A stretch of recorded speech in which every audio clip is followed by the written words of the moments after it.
বন্ধুরা, আমার চ্যানেলে তোমাদের সকলকে স্বাগত।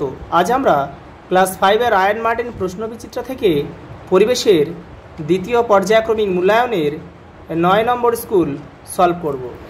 প্রথম প্রশ্ন, পুরুলিয়া জেলা পশ্চিমবঙ্গের মালভূমি অঞ্চলের অন্তর্গত।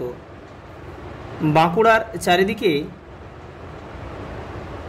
শাল গাছের জঙ্গল, নিত্যবহ নদী বরফ জলে পুষ্ট।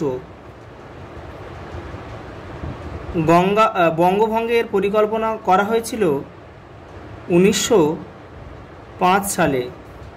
সুন্দরবনের পশ্চিমবঙ্গের অংশটায় 102টি দ্বীপ আছে। দার্জিলিং জেলার ডাউহিলে হল মহানন্দার উৎপত্তিস্থল। দক্ষিণ দিনাজপুরের ভূমির সঙ্গে রাঢ় অঞ্চলের ভূমির মিল আছে। কার্শিয়াং সাদা অর্কিডের জন্য বিখ্যাত।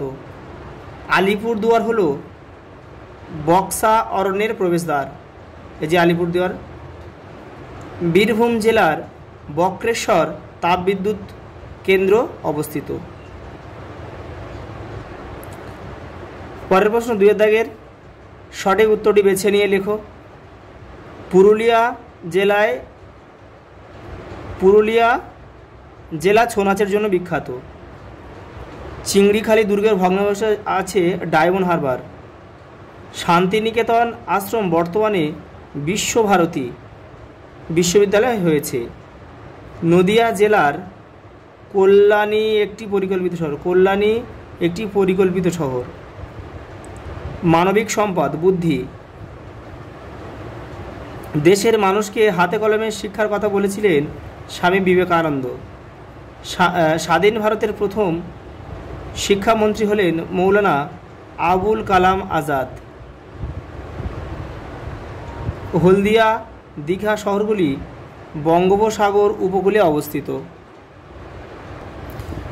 3 দাগের বাম দিক ও ডান দিক মেলাতে হবে। দ্বারকেশ্বর নদ ও শিলাবতী নদী মিলিত প্রবাহ এই রূপনারায়ণ নামে পরিচিত। বালুরঘাট আত্রেয়ী নদীর তীরে গড়ে উঠেছে। মেদিনীপুর কংসাবতী নদীর তীরে গড়ে উঠেছে। কেলেঘাই ও কংসাবতী নদীর মিলিত প্রবাহ হলদি নদী নামে পরিচিত। আরামবাগ দ্বারকেশ্বর নদের তীরে গড়ে উঠেছে। নবদ্বীপ ভাগীরথী ও হুগলি নদীর মিলনস্থল।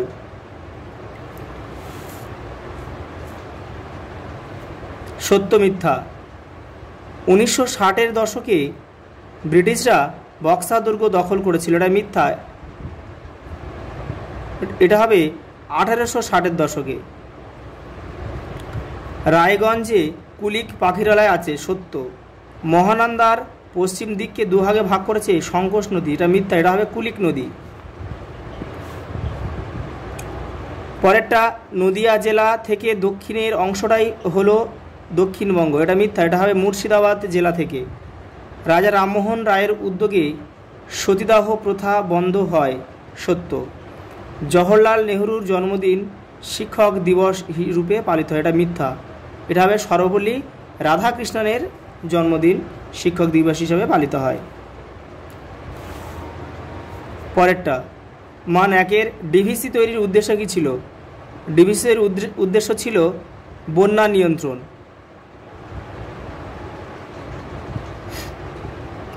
নিয়ন্ত্রণ করা। জিওল মাছ কি? যেসব মাছ সরাসরি বাতাসের অক্সিজেন গ্রহণ করে অনেকক্ষণ বেঁচে থাকতে পারে তাদের জিওল মাছ বলে। যেমন উদাহরণ দাও, কই, মাগুর, শিঙি। পরেরটা, স্কোয়াশ কি? স্কোয়াশ তোমাদের টেক্সটের 104 নম্বর পেজে উত্তরটি রয়েছে। এই যে একরকম লতানো গাছ আছে, ঝিঙে গাছের মতো দেখতে, ফলটা আবার খেতে অনেকটা পেঁপের মতো, তাকে বলে স্কোয়াশ।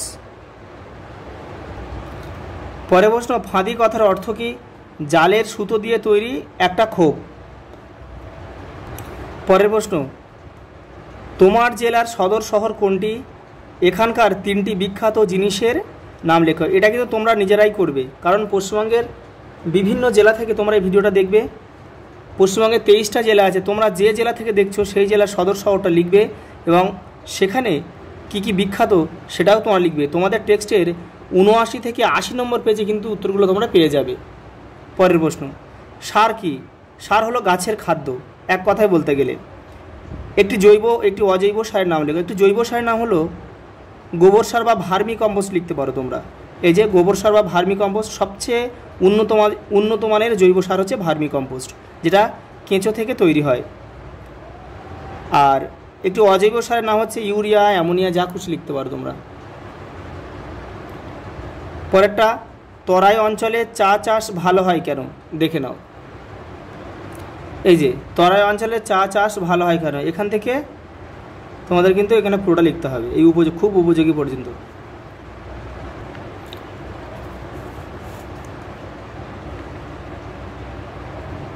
পরের প্রশ্ন, সবুজ বিপ্লব কি? সবুজ বিপ্লব ঘটানোর জন্য কি কি পদক্ষেপ গ্রহণ করা হয়েছিল? সবুজ বিপ্লবের কুফলগুলি লেখো। 3টে প্রশ্ন একসঙ্গে দিয়েছে, মান 5। এই যে সবুজ বিপ্লব কি, এই 60-এর দশক এখান থেকে এই গমের উপর হয়েছিল, এই পর্যন্ত লিখতে হবে পুরোটা। এই যে পরেরটা ওর সঙ্গে যে প্রশ্নটা ছিল, সবুজ বিপ্লব ঘটানোর জন্য কি কি পদক্ষেপ গ্রহণ করা হয়েছিল, এখান থেকে এই পর্যন্ত লিখতে হবে। আর সঙ্গে আরেকটা প্রশ্ন ছিল, সবুজ বিপ্লবের কুফলগুলি লেখো। এটা কিন্তু এই যে পরিবেশগত অবক্ষয়, এখান থেকে এই বৈচিত্র্যের হ্রাস বেড়ে যায়, এই পর্যন্ত লিখতে হবে। আজ এই পর্যন্ত, দেখা হবে পরের ভিডিওতে।